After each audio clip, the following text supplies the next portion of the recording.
જય શ્રી કૃષ્ણ. રાધે રાધે. મારી YouTube channel Gujarati જીવનધારામાં તમારું સ્વાગત છે. પ્રિય ભક્તો, આજે અમે તમને એક એવી કથા સંભળાવી રહ્યા છીએ જેને સાંભળીને તમારા જીવનમાં સુખ, શાંતિ અને સંપત્તિ વારસામાં મળશે. તો ચાલો કથા શરૂ કરીએ. ભગવાન શ્રી કૃષ્ણ દેવી રૂકમણીને કહે છે કે દુઃખોનો અંત કેવી રીતે આવી શકે. પછી દેવી રૂકમણી કહે છે, હે ભગવાન, આ તમારા કરતાં વધુ સારી રીતે કોણ કહી શકે? તેથી તમે આજે કહો કે દુઃખનો અંત કેવી રીતે લાવવો. ત્યારે ભગવાન શ્રી કૃષ્ણ કહે છે, હે દેવી, આજે હું એક કથા સંભળાવવાનો છું. કૃપા કરીને તેને ધ્યાનથી સાંભળો. જો તમે આ કથા સાંભળી રહ્યા છો તો તેને પૂરી રીતે સાંભળો. આ કથાને અડધી અધૂરી છોડવાની ભૂલ ન કરો, કારણ કે આ પવિત્ર કથાને સંપૂર્ણ રીતે સાંભળવાથી તમને ઈચ્છિત ફળ મળશે. માટે આ કથા પૂરી રીતે સાંભળો. જો તમે કૃષ્ણ ભક્ત છો તો દ્વારકાધીશનો અનાદર ન કરો. એકવાર સાંજે વીરપુરના રાજા ચંદ્રભાનુસિંહ જંગલમાંથી શિકાર કરીને પોતાના રાજ્યમાં પરત ફરી રહ્યા હતા. ત્યારે રસ્તામાં તેમણે સળગતી ચીતા પાસે ઊભેલા એક બાળકને જોયું. બાળકને જોઈને રાજા પોતાના ઘોડા પરથી નીચે ઉતરીને બાળકની નજીક જવા લાગ્યા. રાજા તે બાળકની પાસે આવ્યા ત્યારે બાળક કહી રહ્યું હતું કે હું તમારી સોગંદ ખાઈને કહું છું કે એક દિવસ હું ખૂબ જ મોટા માણસ બનીને તમારા સપના પૂરા કરીશ. રાજા તેની નજીક આવ્યા અને પૂછ્યું, બેટા, તું કોણ છે? બાળક થોડું નર્વસ થઈ ગયું. ત્યારે રાજાએ કહ્યું કે ડરતો નહીં, હું વીરપુરનો રાજા છું. તું તારી માતાની ચિતાની પાસે ખૂબ મોટો માણસ બનવાની સોગંદ ખાઈ રહ્યો હતો. શું હું જાણી શકું કે આ નિર્જન જંગલમાં તારી માતાની ચિતા પાસે તું એકલો કેમ ઊભો છે? તારા બીજા સગા સંબંધીઓ ક્યાં છે? મહારાજ, મારી મા અને હું આ જંગલમાં એકલા રહેતા હતા, પણ મરતી વખતે મારી માતાએ મને કહ્યું હતું કે મારા દાદા અલીગઢના શ્રીમંત શેઠ કરોડીમલ છે. મારા માતા પિતાએ પ્રેમ લગ્ન કર્યા હતા. મારી મા ખૂબ જ ગરીબ હતી. તે ગરીબ પરિવારમાંથી હતી, એટલે મારા દાદા તેઓને પસંદ નહોતા કરતા. લગ્નના થોડા દિવસ પછી જ્યારે મારા પિતા બગીચામાં ચાલતા હતા ત્યારે તેમને સાપ કરડ્યો અને તેઓ મૃત્યુ પામ્યા.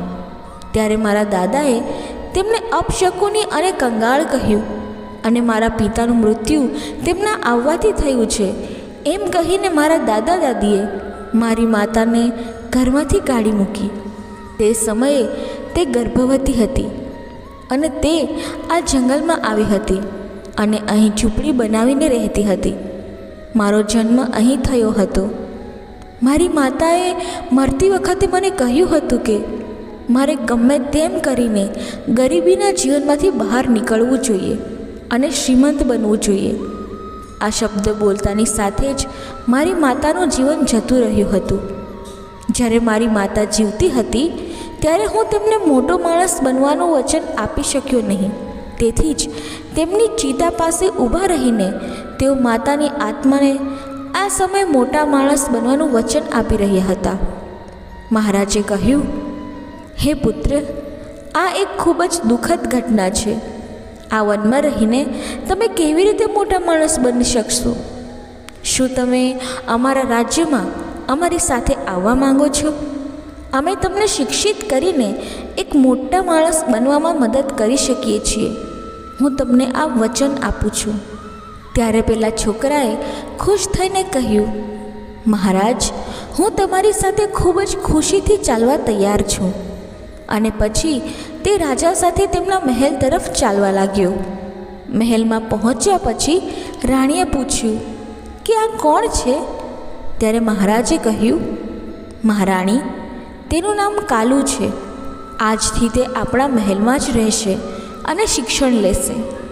રાણીએ તેના મનમાં વિચાર્યું, મહારાજને પણ નમૂનાઓ ભેગા કરવાનો શોખ છે. કોણ તેને સમજાવે કે આ મહેલ છે, અનાથાશ્રમ નહીં.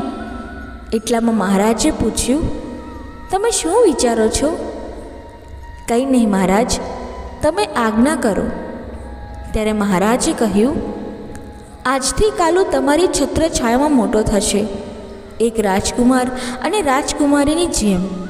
હવે તમારે તેની સંભાળ લેવી પડશે. ઠીક છે મહારાજ.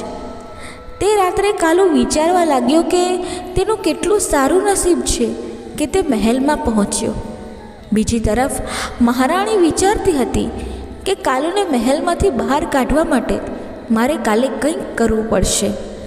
બીજા દિવસે રાજકુમાર અને રાજકુમારી તથા કાલુને ભોજન પીરસવામાં આવ્યું હતું. રાજકુમાર અને રાજકુમારીને સોનાની થાળીમાં ભોજન આપવામાં આવ્યું, જ્યારે કાલુને પાંદડા પર ભોજન પીરસવામાં આવ્યું. આ વાતથી કાલુ ગુસ્સે થઈ ગયો હતો અને કહ્યું કે તે પાંદડા પર ભોજન નહીં કરે. રાણીએ પૂછ્યું કે શું તે પાંદડા પર ભોજન નથી કરી શકતો? કાલુએ જવાબ આપ્યો કે તે ભોજન કરી શકે છે, પરંતુ તેને આ ભેદભાવ પસંદ નથી. ત્યારે રાણીએ કહ્યું, જો ભોજન કરવું હોય તો પાંદડામાં જમો. કાલુએ કહ્યું કે જ્યાં સુધી તેમને સન્માન સાથે સોનાની થાળીમાં ભોજન પીરસવામાં નહીં આવે ત્યાં સુધી તેઓ ભોજન કરશે નહીં. પરંતુ રાણીએ સોનાની થાળીમાં ભોજન ના પીરસ્યું. આનાથી ગુસ્સે થઈને કાલુ મહેલ છોડીને એ જ જંગલમાં પાછો ફર્યો. મહારાજ રાજમહેલમાં આવ્યા અને આખી ઘટનાની જાણ થઈ.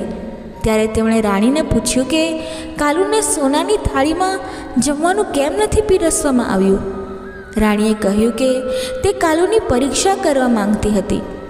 તે દર્શાવે છે કે તે ખૂબ જ ઘમંડી અને ગુસ્સાવાળો છે. તેનામાં આ સિવાય કોઈ ગુણ નથી. તે તેના જીવનમાં કંઈ પણ બની શકશે નહીં. જ્યારે રાજાએ વાત સાંભળી ત્યારે કહ્યું કે એ નાનું બાળક છે, તેને આ બધી બાબતોની શું ખબર હોય? એને અપમાનિત લાગ્યું હશે, નહીં તો એ મહેલ છોડીને ના જાય. ત્યારે રાણીએ કહ્યું કે એ મહેલના સુખ વૈભવને છોડીને ક્યાં જશે? એ અહીં જ હશે. રાજાએ તરત જ મહેલમાં કાલુને શોધવાનું શરૂ કર્યું, પણ કાલુ મહેલમાં ન મળ્યો.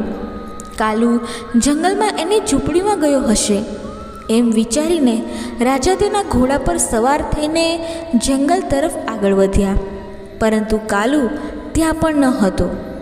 રાજા હારી થાકીને પાછા મહેલમાં આવી ગયા. ગંગા નદીના કિનારે ત્રિકૂટ નામનું વિશાળ જંગલ હતું, જેનો બીજો કોઈ છેડો ન હતો. ત્યાં બ્રહ્મા ઋષિ નામનો એક સાધુ રહેતો હતો. તે ખૂબ જ દયાળુ હતો. જ્યારે પણ કોઈ પ્રવાસી તે બાજુથી પસાર થતો ત્યારે સાધુ તેમને વિનંતી કરતા કે થોડો સમય તેમની ઝૂંપડીમાં આરામ કરે અને પછી પ્રવાસ ચાલુ રાખે.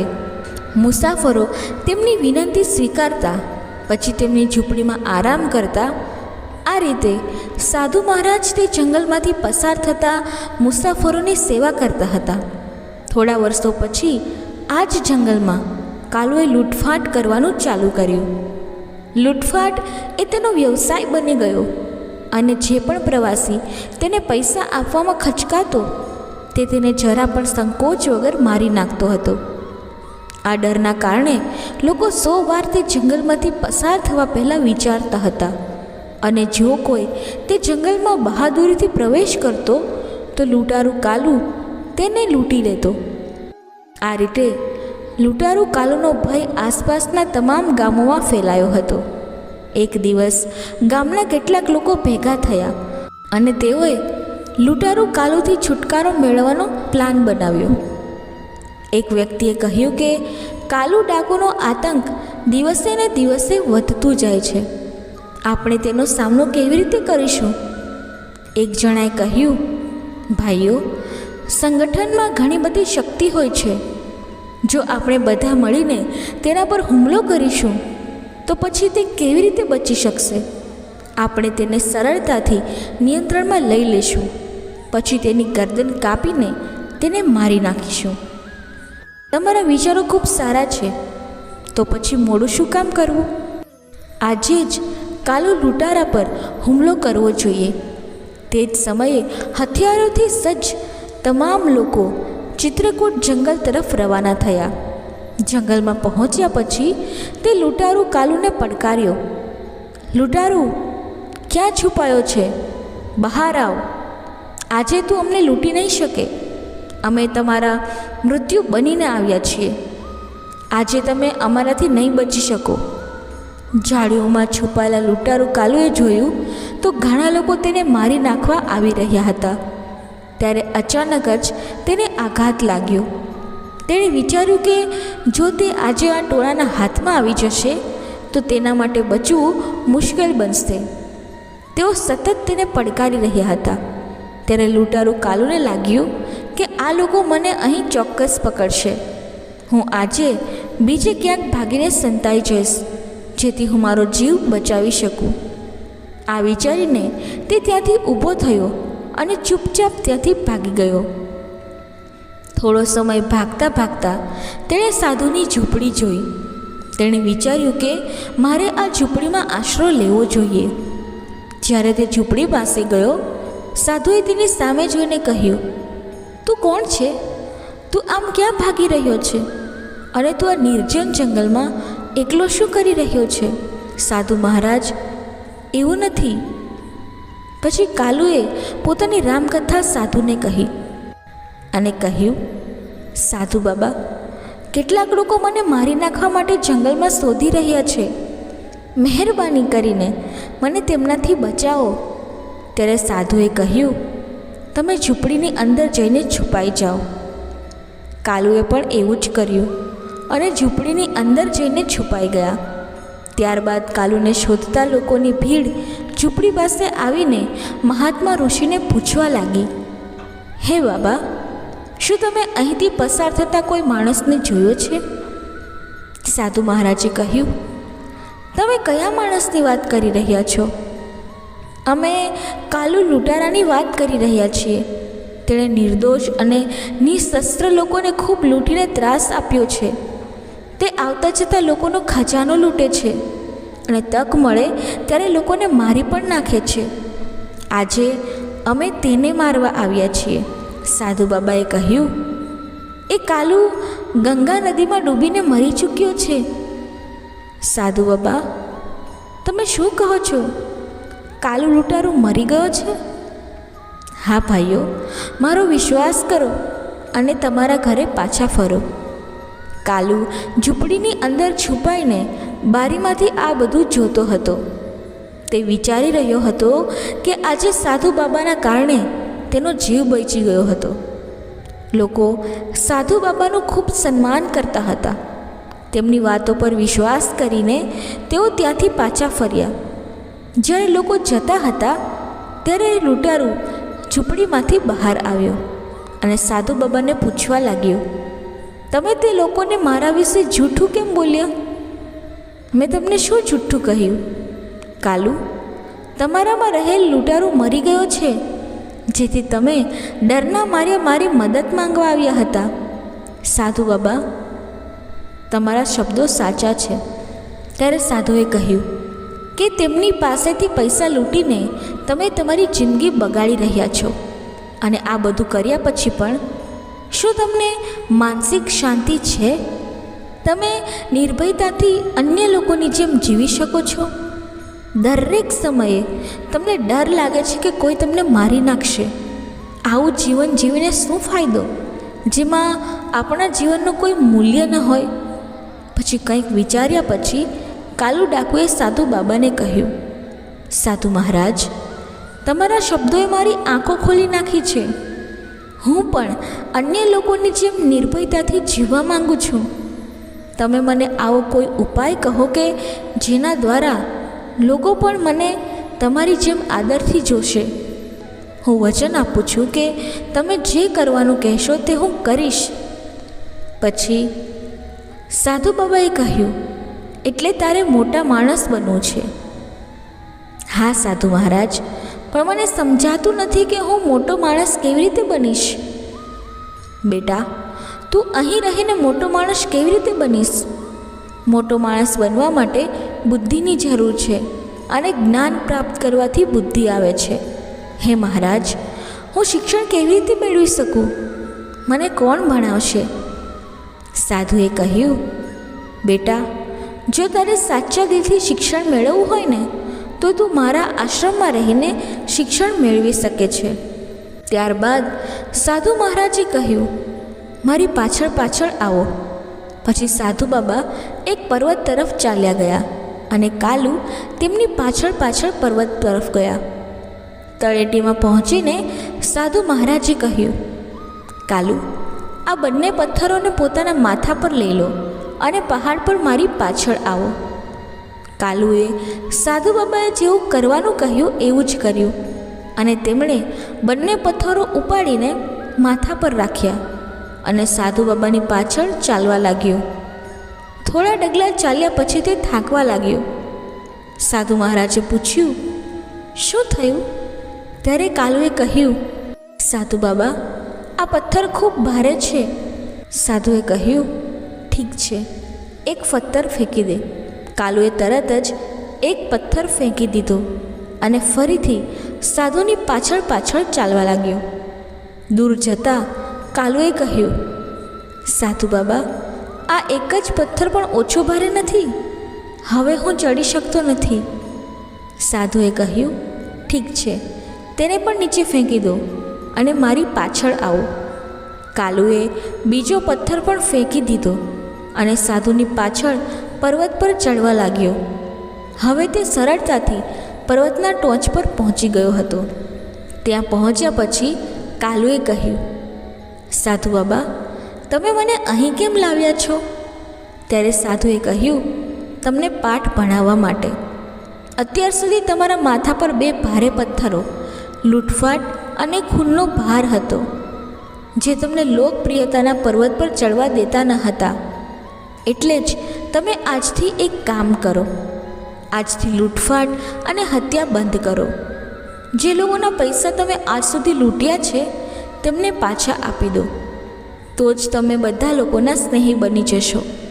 તો જ તમને લોકો દરેક જગ્યાએ એક ભલા માણસ તરીકે ઓળખશે. ઠીક છે સાધુ બાબા, હું એમ જ કરીશ. પરંતુ મને ખબર નહોતી કે કોની પાસેથી મેં પૈસા ચોર્યા છે, તેઓ કોણ છે અને ક્યાંના હતા. પછી સાધુ બાબા કહે છે, તો તમે એવું કરો કે ચોરેલા પૈસા ગરીબો અને ભિખારીઓમાં વહેંચી દો. ઠીક છે સાધુ બાબા, હું એમ જ કરીશ. કાલુએ પણ એવું જ કર્યું અને વેશ પલટો કરીને ગામમાં ગયો અને તેની સાથે લાવેલા બધા પૈસા ગરીબો અને જરૂરિયાતમંદોને વહેંચી દીધા. પૈસા વહેંચ્યા પછી કાલુ પાછો સાધુ બાબા પાસે જંગલમાં આવ્યો અને સાધુ બાબાને કહ્યું, હું હજી સુધી કોઈ સારી વસ્તુ શીખ્યો નથી. મને સારી જ્ઞાની વસ્તુ શીખવીને મારા જન્મને સાર્થક બનાવો. સાધુ બાબાએ તેમને શિષ્ય બનાવ્યા અને કહ્યું, કાલુ, હંમેશા શક્ય હોય ત્યાં સુધી બીજાની મદદ કરો. આજ માનવતાની સાચી સેવા છે અને આજ તો ભગવાનની સેવા છે. કાલુએ સાચા દિલથી સાધુ બાબાની સેવા કરી અને સાધુ બાબાની સંગતમાં 5 વર્ષ સુધી બાબાની કૃપાથી વિતાવ્યા. તે ખૂબ જ હોશિયાર અને સાચા ચરિત્રના થઈ ગયા હતા. ત્યારે એક દિવસ સાધુ બાબાએ કાલુને કહ્યું, કાલુ, આજે તારું શિક્ષણ પૂર્ણ થઈ ગયું છે. કાલુએ કહ્યું, પણ હું શિક્ષણની કિંમત કેવી રીતે ચૂકવીશ? ત્યારે તેમણે જવાબ આપ્યો, બેટા, શિક્ષણનું કોઈ મૂલ્ય નથી, તે અમૂલ્ય છે. મને ગર્વ છે કે તું મારો સૌથી લાયક અને બુદ્ધિશાળી શિષ્ય છે. તારી બુદ્ધિનો ઉપયોગ કરીને મુશ્કેલીઓમાં પણ સફળતા મેળવી શકીશ. આજ મારા આશીર્વાદ છે અને એ જ મારી ગુરુ દક્ષિણા છે.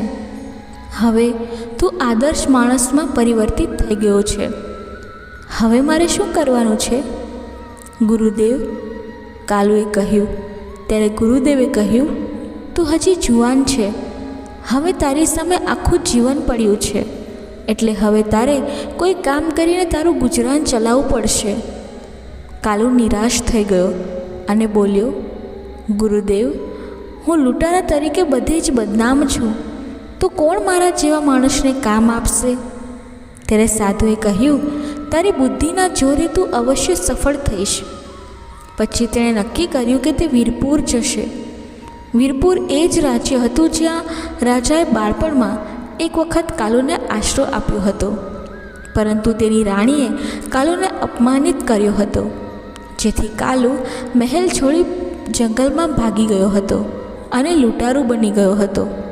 કાલુ જ્યારે વીરપુર પહોંચ્યો ત્યારે તેને ખબર પડી કે ત્યાંનો મંત્રી અચાનક મૃત્યુ પામ્યો છે અને તેથી જ મંત્રી પદ ખાલી પડ્યું છે.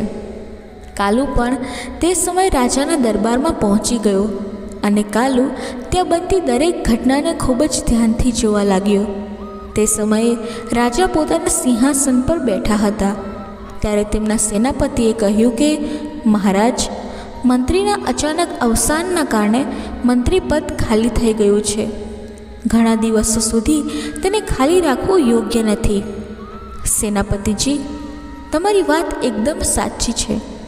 આજ સુધી જે પરંપરા ચાલી રહી છે તે મુજબ મંત્રીના પુત્ર સારંગને મંત્રી પદ સોંપવામાં આવશે, પરંતુ સારંગ આ પદને લાયક છે કે નહીં?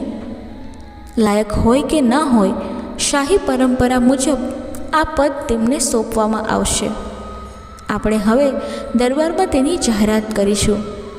એટલામાં કાલુએ આગળ વધીને બોલ્યો, મહારાજ, સમય સાથે જૂની પરંપરાઓને બદલી નાખવી એ જ સમજદારી છે. પછી કાલુએ કહ્યું, મહારાજ, મારું નામ યશ છે અને હું મંત્રી પદ માટે મારું નામ રજૂ કરવા માગું છું. કાલુએ પોતાનું નામ યશ જણાવ્યું, જેથી રાજા ચંદ્રભાનુસિંહ તેમને ઓળખી ન શક્યા. તે સમયે રાજા ચંદ્રભાનુસિંહ વૃદ્ધ થઈ ગયા હતા. ત્યારબાદ કાલુએ કહ્યું, મહારાજ, તમે ઈચ્છો તે રીતે મારી પરીક્ષા કરી શકો છો. જો હું તમારો માપદંડ પૂરો કરું છું તો ઠીક છે, નહીંતર તમારે જે સજા કરવી હોય તે મને કરી શકો છો. યુવક, રાજ્યની પરંપરાઓ બદલવા માટે તમે જે સલાહ આપી છે તે અમે સ્વીકારીએ છીએ. અમે તે સલાહનું પાલન ત્યારે જ કરી શકીશું જ્યારે તું અમારા દ્વારા લેવાની પરીક્ષા પાસ કરીશ. અમે સારંગ અને તારા બંનેની કસોટી કરીશું. જે પણ આ પરીક્ષામાં પાસ થશે અમે તેને વીરપુરનો મંત્રી બનાવીશું. પછી રાજા ચંદ્રભાનુસિંહનો આદેશથી સોનાના મ્યાનમાં રાખેલી 2 તલવારો તરત જ રાજ દરબારમાં રજૂ કરવામાં આવી. ત્યારબાદ રાજા ચંદ્રભાનુસિંહે સારંગને તલવાર આપી અને કહ્યું કે સારંગ, તારે ઉત્તર દિશા તરફના રાજ્ય કેસરપુર જવું પડશે અને ત્યાં રાજા કેસરસિંહને આ ભેટ આપવી પડશે. તે પછી મહારાજે યશને સોનાની તલવાર આપી. કહ્યું, યશ, તારે પશ્ચિમ દિશા તરફના રાજ્ય વિશાલપુરમ જઈને રાજા વિશાલને આ ભેટ આપવાની છે. તે બંને એકસાથે તલવારો લઈને પોતપોતાના દિશા તરફ ગયા. જ્યારે સારંગ ઉત્તર દિશામાં સ્થિત કેસરપુર રાજ્યના દરબારમાં પહોંચ્યો તો તેમણે કેસરપુરના રાજાને કહ્યું, હું વીરપુરના રાજા ચંદ્રભાનુસિંહે મોકલેલો રાજદૂત છું. અમારા મહારાજે આ સોનાની તલવાર તમારા માટે ભેટ સ્વરૂપ મોકલી છે. હે રાજદૂત, અમે તમારા મહારાજની આ ભેટનો સ્વીકાર કરીએ છીએ. જ્યારે કેસરપુરના મહારાજે મ્યાનમાંથી તલવાર કાઢી ત્યારે તેમણે જોયું કે તલવારની ટોચ લાલ રંગથી રંગાયેલી છે. રાજાએ પૂછ્યું, તલવારની અણી લાલ કેમ છે? રાજદૂત, તેનો અર્થ શું છે? હું તને સમજી શક્યો નહીં. ત્યારે સારંગે મનોમન વિચાર્યું, તલવારની ટોચ પર આ લાલ રંગનો અર્થ શું હોઈ શકે? મને તેનો ખબર નથી. તેમ છતાં આ સમયે રાજા કેસરસિંહના પ્રશ્નનો જવાબ ન આપવો યોગ્ય નહીં ગણાય. એમ વિચારીને તેણે કહ્યું, હા રાજન, આ લાલ રંગનું રહસ્ય છે કે કાં તો તમે અમારા રાજાની તલવારની શક્તિનો સ્વીકાર કરો, નહીતર અમારા મહારાજની લોહિયાળ તલવાર તમારા રાજ્યમાં લોહીની નદીઓ વહેવાડામાં નહીં ચૂકે. રાજા ચંદ્રભાનુસિંહે લાલ તલવાર મોકલીને અમને પડકાર ફેંક્યો છે. એટલે રાજાએ સેનાપતિને કહ્યું, તમે આજથી જ સેનાને એકઠી કરવાનું શરૂ કરી દો. આપણે બહુ જલ્દી વીરપુર પર હુમલો કરવા જઈ રહ્યા છીએ. આ સાંભળીને સારંગ ગભરાઈને ત્યાંથી નીકળી ગયા. તો બીજી તરફ જ્યારે કાલુ વિશાલપુર પહોંચ્યો અને ત્યાંના રાજા સમક્ષ હાજર થયો, ત્યારે રાજાએ કહ્યું, રાજદૂત, અમને આ તલવારની ટોચ પર લાલ રંગ સમજાતો નથી. તેનો અર્થ શું છે? કાલુએ ઊંડો વિચાર કર્યો. તેમણે કહ્યું, મહારાજ, અમારા રાજા તમારો ખૂબ આદર કરે છે. આ તલવાર એ માનનું પ્રતીક છે. તલવારની ટોચ પર લાલ રંગનો અર્થ એ છે કે અમારા રાજા અને તેમનું રાજ્ય તમારી મિત્રતા માટે કોઈ પણ હદ સુધી જઈ શકે છે. તારા રાજાની મિત્રતાની આ તલવાર હું સ્વીકારું છું અને તેનો હૃદયપૂર્વક આભાર માનું છું. હું પણ તારા રાજાના સાચા મિત્ર બનવાનો પૂરો પ્રયત્ન કરીશ. મારું શરીર અને મન હંમેશા તેના પ્રત્યે સમર્પિત રહેશે. આ પછી રાજાએ રાજદૂતને કહ્યું, રાજદૂત, હું આ સેનાની એક ટુકડી અને તારા રાજાને કેટલીક કિંમતી ભેટો મોકલી રહ્યો છું. કાલુએ આભાર માન્યો અને તે સૈન્ય અને કિંમતી ભેટો લઈને વીરપુર તરફ રવાના થયો. આ બાજુ કેસરપુરની સેનાએ વીરપુર તરફ કૂચ કરી. સારંગ અને યશ બંને વીરપુર પહોંચ્યા. પછી રાજાએ કહ્યું, સારંગ, કેસરપુરના રાજાએ તમને શું કહ્યું? તલવારની અણી પર લાલ રંગનો અર્થ શું કહ્યો? પછી સારંગે તેને આખી વાત વિસ્તારથી કહી.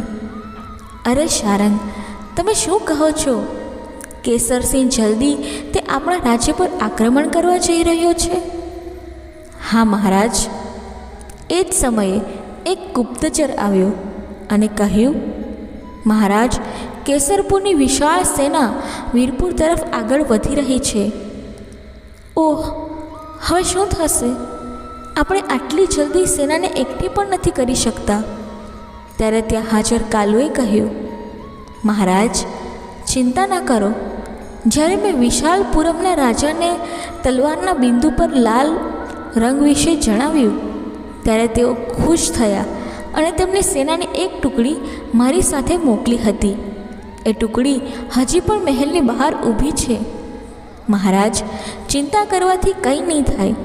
મહેરબાની કરીને સેનાપતિજીને કેસરપુરની સેના સાથે લડવાની સૂચના આપો. હું મારી સાથે લાવેલી સેના સાથે કેસરપુર પર આક્રમણ કરીશ. કેસરપુરની સેના આ બેવડા હુમલાનો સામનો નહીં કરી શકે. અને કાલુએ વિચારો તેમ વિજય ચંદ્રભાનુ સિંહનો થયો. યુદ્ધમાં વિજય મેળવ્યા બાદ મહારાજા ચંદ્રભાનુ સિંહે સારંગ અને કાલુને મહેલમાં બોલાવ્યા. મહારાજે કહ્યું, કાલુ, તમારા કારણે અમે જીતી શક્યા છીએ.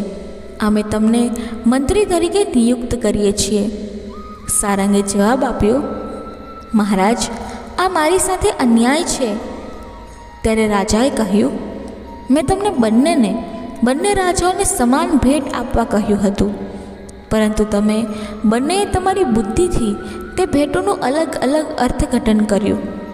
યશે સમજદારીથી કામ કર્યું, જ્યારે સારંગ તમે તમારી મૂર્ખતાથી કામ કર્યું અને કેસરપુરના રાજાને કાયમ માટે અમારો દુશ્મન બનાવી દીધું. તો પછી અમને કહો કે અમે તમને વીરપુરના મંત્રી બનાવીએ કે યશને? સારંગે જવાબ ન આપ્યો અને માથું નમાવીને ચૂપચાપ દરબાર છોડીને ચાલ્યા ગયા. પછી મહારાજે જાહેરાત કરી કે અમે યશને મંત્રી પદ આપીએ છીએ. તે પછી તે જ રાત્રે યશના મંત્રીને બનવાના માનમાં તેમને ભોજન માટે મહેલમાં આમંત્રિત કરવામાં આવ્યા. પછી રાણીએ પોતે જ પોતાના હાથથી યશને ભોજન પીરસ્યું. યશે જણાવ્યું કે માફ કરજો મહારાજ, હું આ ચાંદીની થાળીમાં જમવા કરતાં સોનાની થાળીમાં જમવાનું વધારે પસંદ કરીશ. ઠીક છે, આપણે તેનો પણ પ્રબંધ કરીએ. જ્યારે કાળુને સોનાની થાળીમાં ભોજન પીરસવામાં આવ્યું ત્યારે તેણે કહ્યું, જુઓ મહારાણી, તે દિવસ આવી ગયો છે જેની તમે એકવાર મનાઈ કરી હતી. રાણીએ પૂછ્યું, તમે શું કહો છો? મંત્રીએ જવાબ આપ્યો, મહારાણી, યાદ કરો, 15 વર્ષ પહેલાં તમે કાલુ નામના બાળકને પાંદડા પર ભોજન પીરસ્યું હતું. રાણીએ કહ્યું, અરે હા, યાદ આવ્યું. ત્યારે તે મક્કમ બાળકે પછી તે ખાવાનું ના પાડી હતી અને કહ્યું કે તે આ મહેલમાં ત્યારે જ જમશે જ્યારે તેને સોનાની થાળીમાં ભોજન પીરસવામાં આવશે. રાણીએ પૂછ્યું, પરંતુ તમને આ વાતોની કેવી રીતે ખબર છે? કાલુએ જવાબ આપ્યો, મહારાણી, હું તે જ બાળક કાલુ છું. ત્યારે રાજા ચંદ્રભાનુ સિંહે રાણીને કહ્યું, જુઓ મહારાણી, તમે જેને ઘમંડી માનતા હતા તે બાળક આજે આ રાજ્યનો મંત્રી છે. મંત્રીએ કહ્યું, રાજન, જો રાણીએ તે સમય મને ધિક્કાર્યો ન હોત તો કદાચ મને ઊંચાઈઓને સ્પર્શવાની તીવ્ર ઈચ્છા ન હોત. હું મહારાણીનો આભારી છું. આ તમારી નમ્રતા છે. આ રીતે મંત્રીએ કુશળતાપૂર્વક મંત્રીપદ સંભાળ્યું. તો એક દિવસ રાજા ચંદ્રભાનુ સિંહે કાલુને એક પત્ર આપીને કહ્યું કે તમે ઉધમપુર રાજ્યમાં જાઓ. ત્યાં ચોરી ઘણી વધી છે. મહેરબાની કરીને જાઓ અને તે રાજ્યને ચોરોથી તમારી વિવેક બુદ્ધિથી મુક્ત કરો, કારણ કે ત્યાંના રાજાએ મને મદદ માટે એક પત્ર મોકલ્યો છે. ત્યારબાદ કાલુ ઉધમપુર તરફ જવા નીકળ્યો અને એક દિવસ અને એક રાત પછી ત્યાં પહોંચ્યો અને તે રાજા શશિકાંત સિંહ પાસે પહોંચ્યો અને કહ્યું, રાજા ચંદ્રભાનુ સિંહે તમને આ પત્ર મોકલ્યો છે. રાજા ચંદ્રભાનુ સિંહજીએ તમને મદદ માટે મોકલ્યા છે. કાલુનો પત્ર લઈને પછી રાજાએ તે પત્ર વાંચ્યો, જેમાં લખવામાં આવ્યું હતું કે જે વ્યક્તિ આ પત્ર લઈને તમારી પાસે આવી રહી છે તે 5 વર્ષથી મારી સાથે મંત્રી પદ પર છે. તેની પહેલાં 5 વર્ષ સાધુ સાથે વિતાવ્યા બાદ હવે તેમનું મન એકદમ ચોખ્ખું થઈ ગયું છે અને તેમના શિક્ષણથી તેની બુદ્ધિ તેજ થઈ ગઈ છે. તેથી જ હું ઈચ્છું છું કે તમે તેને તમારા ખાસ સલાહકાર તરીકે નિયુક્ત કરો. તમારા હિતેચ્છુ રાજા ચંદ્રભાનુ સિંહ. પત્ર વાંચીને રાજાએ આ માણસ વિશે વિચાર્યું કે એક જમાનામાં એક પ્રખ્યાત લૂંટારો રહ્યો છે અને પછી એક રાજ્યમાં પ્રધાન રહ્યો છે. શું તેને ખાસ સલાહકાર જેવા મહત્ત્વના હોદ્દા પર તેની નિમણૂક કરવી ઠીક છે? પરંતુ પછી તેના મનમાં એક બીજો વિચાર આવ્યો. ભૂતકાળમાં આ માણસ ગમે તે હોય, પરંતુ રાજા ચંદ્રભાનુ સિંહ જેવા અનુભવી રાજાએ જ્યારે આ વાત કરી છે ત્યારે તે ચોક્કસપણે ઉપયોગી થશે. આ વિચાર મનમાં આવતાની સાથે જ તેણે કાલુને કહ્યું, તારું નામ શું છે? હે મહારાજ, મારું નામ કાલુ છે. કાલુ, આજથી અમે તમને અમારા ખાસ સલાહકાર તરીકે નિયુક્ત કરીએ છીએ. હે મહારાજ, ત્યારે તો હું ખૂબ જ ભાગ્યશાળી છું. તે દિવસે રાજા શશિકાંત કાલુ સાથે રાજ દરબારમાં પહોંચ્યા અને તેમને કહ્યું, કાલુ, આજથી તમે અહીં બેસશો. કાલુએ હમણાં જ તેની જગ્યા લીધી હતી કે તરત જ કેટલાક લોકો પોતાની ફરિયાદ લઈને દરબારમાં આવ્યા, જેમાં 3 પુરુષો અને એક વૃદ્ધ મહિલા હતી. એક માણસે આગળ વધીને મહારાજને કહ્યું, મહારાજ, આ વૃદ્ધાએ અમારા બધા પૈસા પડાવી લીધા છે. મહેરબાની કરીને ન્યાય કરો અને અમને અમારા પૈસા પાછા આપો. મહારાજે કહ્યું, પહેલાં અમને બધી વિગતો કહો, પછી અમે નિર્ણય લઈ શકીશું. આના પર વૃદ્ધા મહિલાએ આગળ વધીને કહ્યું, મહારાજ, આ 3 જૂઠ્ઠું બોલે છે. હું તમને શરૂઆતથી જ આખી વાત કહીશ. અને તે પોતાની વાત કહેવા લાગી. મહારાજ, તમારા રાજ્યમાં આ 4 વેપારીઓ ધંધો કરવા માટે આવ્યા હતા અને અહીં તેઓએ મોટો નફો કર્યો, જેના કારણે તેઓએ ઘણા બધા પૈસા એકઠા કર્યા. પછી વૃદ્ધ મહિલાએ કહ્યું કે એક દિવસ આ 4 લોકો તેમના બધા પૈસા લઈને તેમની પાસે આવ્યા. તેઓએ કહ્યું, વૃદ્ધ માતા, અમે આ રાજ્યમાં નવા છીએ અને અમારી પાસે ઘણા પૈસા છે. મહેરબાની કરીને અમારા પૈસાની રક્ષા કરો. વૃદ્ધ મહિલાએ કહ્યું કે હું કેવી રીતે એ ધનને સાચવીશ? અમે પૈસા તમારા ઘરના આંગણામાં દફનાવીશું અને જે દિવસે અમે 4 ભેગા થઈને અમારા પૈસા માંગીશું તે દિવસે તમે અમને પૈસા પાછા આપજો. અમારામાંથી કોઈ એક આવે અને પૈસા માંગે તો તેને ન આપતા. આ તો બહુ સરળ છે, પરંતુ મારો આમાં શું ફાયદો? વેપારીઓએ કહ્યું, વૃદ્ધ માતા, બદલામાં અમે પણ તમને પૈસા આપીશું. વૃદ્ધ સ્ત્રીએ કહ્યું, હું તમારી વાત સ્વીકારું છું. તેઓ ઘરમાં ખાડો ખોદ્યો, પૈસા ભરેલા 2 મોટા બંડલને ખાડામાં નાખી દીધા અને ખાડો માટીથી ઢાંકી દીધો. પછી તે ચારેય કહ્યું, વૃદ્ધ માતા, અમે દરરોજ સાંજે અહીં જમવા આવીશું. એ પછી રોજ સાંજે જ્યારે તેઓ જમવા આવતા ત્યારે તેઓ વૃદ્ધ સ્ત્રીને પૂછતા, શું આપણા બધા સલામત પૈસા છે? વૃદ્ધ સ્ત્રીએ જવાબ આપ્યો, હા બેટા, તમારા પૈસા સંપૂર્ણપણે સલામત છે. એક દિવસ જ્યારે તે 4 વેપારીઓએ ખજાનાની જગ્યા ખોદી ત્યારે ત્યાં પૈસા હજી પણ એવા જ હતા. હવે તેમને તે વૃદ્ધ સ્ત્રીની પ્રામાણિકતા પર શંકા ન હતી. તેની ઈમાનદારીથી પ્રસન્ન થઈને તેને 5 સોનાના સિક્કા આપ્યા અને કહ્યું કે, માં, આ મુદ્રાઓ રાખો અને તમને ઉપયોગી થશે. જુગ જુગ જીવો મારા બેટા.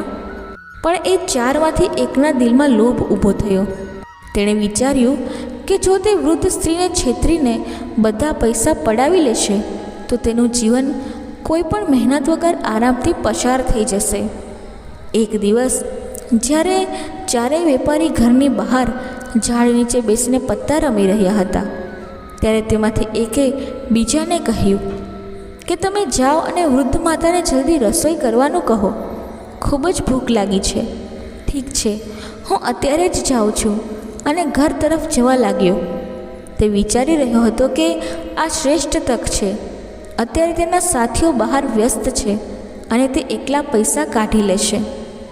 ઘરની અંદર પહોંચ્યા પછી તેણે વૃદ્ધ માતાને કહ્યું, વૃદ્ધ માતા, અમને આ સમયે બધા પૈસાની જરૂર છે. મારા સાથીઓએ મને પૈસા લાવવા માટે મોકલ્યો છે. વૃદ્ધ માતાએ કહ્યું કે અત્યારે તમને બધા પૈસા કેમ જોઈએ છે? જો તમને મારા પર વિશ્વાસ ન હોય તો તમે બહાર જાઓ અને મારા સાથીઓને પૂછો. પછી વૃદ્ધ સ્ત્રી ઘરના દરવાજા પાસે આવી અને બહાર બેઠેલા વેપારીઓને કહ્યું, તમે જયંતને જે કહ્યું તે સાચું છે? હા વૃદ્ધ માતા, ઠીક છે, પરંતુ જલ્દી કરો. પછી વૃદ્ધ મહિલા ઘરની અંદર આવી અને કહ્યું, તમારા સાથીઓ પણ તમારી વાતને સમર્થન આપી રહ્યા છે. તેથી જ તમે ખાડો ખોદીને તમારા પૈસા લઈ જઈ શકો છો. સારું વૃદ્ધ માતા, એમ કહી તે વ્યક્તિ તેના મનમાં વિચારતો હતો કે મારી યુક્તિ સફળ થઈ છે. તે વ્યક્તિ ઝડપથી ખાડો ખોદવામાં લાગી ગયો. ખૂબ જ ઝડપથી તેણે આખો ખાડો ખોદી નાખ્યો અને પૈસાની 2 મોટી થેલીઓ કાઢીને બહાર રાખી અને વૃદ્ધ માતાને કહ્યું, તમે એક લોટો પાણી લાવો, મને ખૂબ તરસ લાગી છે. હમણાં લાવી દીકરા, એમ કહીને પછી વૃદ્ધ મહિલા પાણી લેવા ગઈ. આંખના પલકારામાં તે વ્યક્તિ બંને પૈસા ભરેલી બેગ ઉપાડી લીધી અને એક ઘોડો ઘરના પાછલા વરાંડામાં ઊભો હતો. તેની પીઠ પર બંને થેલીઓને મૂકીને તરત ત્યાંથી ભાગી ગયો. બીજી તરફ બહાર બેઠેલા અને ચોપાટ રમી રહેલા તેના સાથીઓ વિચારવા લાગ્યા કે મારો મિત્ર હજુ સુધી કેમ પાછો નથી આવ્યો. તેણે કહ્યું કે હમણાં સુધીમાં તો ખોરાક તૈયાર થઈ ગયો હશે. ચાલો અંદર જઈએ. ત્રણેય અંદર ગયા અને વૃદ્ધ માને કહ્યું, શું જમવાનું તૈયાર છે? અમે અમારા મિત્રને ઘણા સમય પહેલાં જમવાનું બનાવવાનું કહ્યું હતું. વૃદ્ધ મહિલાએ કહ્યું કે તેણે મને કંઈ કહ્યું નથી. તે વ્યક્તિ તો બધા પૈસા લઈને તમારી પાસે ગયો છે. ત્યારે 3 વેપારીઓ આ સાંભળીને ચોંકી ગયા અને કહ્યું, પરંતુ તમે તે એકલાને જ બધા પૈસા કેમ આપ્યા? વૃદ્ધ મહિલાએ કહ્યું, હું દરવાજા પાસે આવી હતી અને તમે કહ્યું કે જલ્દી કરો. અમે તો માત્ર જમવાનું જ ઝડપથી પકાવવાનું કહ્યું હતું. તમારા મિત્રએ તમને છેતર્યા છે. વૃદ્ધાએ પોતાની વાત પૂરી કરીને કહ્યું, મહારાજ, આ આખી વાત છે. આ ઘટનામાં મારો શું વાંક છે? ત્યારે 3 વેપારીઓ કહે છે કે વૃદ્ધ જૂઠું બોલે છે. તે ચોક્કસપણે જાણે છે કે મારો મિત્ર પૈસા લઈને ક્યાં ગયો છે. મહારાજ, કૃપા કરીને અમારા બધા પર દયા કરો. કૃપા કરીને અમારા બધા પૈસા પાછા અપાવો. મહારાજ વિચારવા લાગ્યા, અરે, આ ખૂબ જ વિચિત્ર ઝઘડો છે. આ લોકોનું કેવી રીતે સમાધાન કરવું? કાલુને આ ઝઘડાનું સમાધાન કરવા માટે કેમ ન કહું? આ રીતે કાલુના વિવેકની પણ કસોટી થશે એમ વિચારીને કે તેણે કાલુને પૂછ્યું, શું તમે આ લોકોનો ઝઘડો પતાવી શકો છો? ચોક્કસ મહારાજ, જો તમારી પરવાનગી હોય તો. કાલુએ વૃદ્ધાને પૂછ્યું, વૃદ્ધ માતા, જ્યારે ચારેય વેપારીઓ તમારી પાસે પૈસા રાખવા માટે આવ્યા હતા ત્યારે તેઓએ તમને શું કહ્યું હતું? તેઓએ કહ્યું હતું કે અમે આ બધા પૈસા તમારા આંગણામાં દાટી જઈશું. જ્યારે અમે 4 ભેગા આવશું ત્યારે જ આ પૈસા આપજો. કોઈ એક માંગે ત્યારે ના આપતા. ભાઈઓ, વૃદ્ધ માતાએ જે કહ્યું તે સાચું છે. તમારું શું કહેવું છે? અમારે કંઈ કહેવાનું નથી. વૃદ્ધ મહિલાએ તમને જે કહ્યું છે તે સાચું છે, પરંતુ તેણીએ અમને 3ને પૂછ્યા વિના અમારા ચોથા સાથીને બધા પૈસા આપી દીધા. આ અમારી ફરિયાદ છે. તમે વૃદ્ધ મહિલાને કહ્યું કે ચારે ભેગા થઈને પૈસા માંગશે ત્યારે જ પૈસા આપજો, બાકી નહીં. હા, આ વાત સાચી છે. આ જ રીતે જ્યારે તમે બધા આવીને વૃદ્ધ માતા પાસે પૈસા માંગશો ત્યારે જ તેમણે આ પૈસા તમને આપવાના છે, નહીં તો ના. હા મહોદય, તો પછી તમે વૃદ્ધ માતાની ફરિયાદ લઈને અહીં કેમ આવ્યા છો? તમારા ચોથા સાથીને સાથે લાવો અને પછી બધા મળીને તેના પાસે તમારા પૈસા માંગજો. જો તે સમયે વૃદ્ધ માતા પૈસા પાછા ન આપે તો પછી તે ગુનેગાર ગણાશે. 3 વેપારીઓ આ અંગે વિચારવા લાગ્યા. આ વ્યક્તિએ ચતુરાઈથી અમને અમારા જ શબ્દોની જાળમાં ફસાવી દીધા. પછી વૃદ્ધાએ કહ્યું, બેટા, તે યોગ્ય નિર્ણય લીધો છે. તને લાંબુ આયુષ્ય મળે. જ્યારે વેપારીઓ માથું ઝુકાવીને ત્યાંથી નીકળવા લાગ્યા ત્યારે કાલુએ કહ્યું, થોભો, મને તમારા 3 પર શંકા છે. શું કોઈ મહેનતથી કમાયેલું ધન પારકાના ઘરે છુપાવે ખરું? રૂપિયાને બચાવવાના બીજા રસ્તા પણ છે. સાચું કહો, તમે આ રૂપિયા ક્યાંથી લાવ્યા છો? મહારાજ, આ રૂપિયા અમે વ્યાપારથી કમાયા છે. આ જ સત્ય છે. કાલુએ કહ્યું, સાચું બોલો, નહીં તો હું તમારી ચામડી ઉધેડી દઈશ. ના મહારાજ, અમે સાચું બોલી રહ્યા છે. કાલુએ ફરીથી કહ્યું, જલ્લાદને બોલાવો અને એમને ફાંસી પર લટકાવી દો.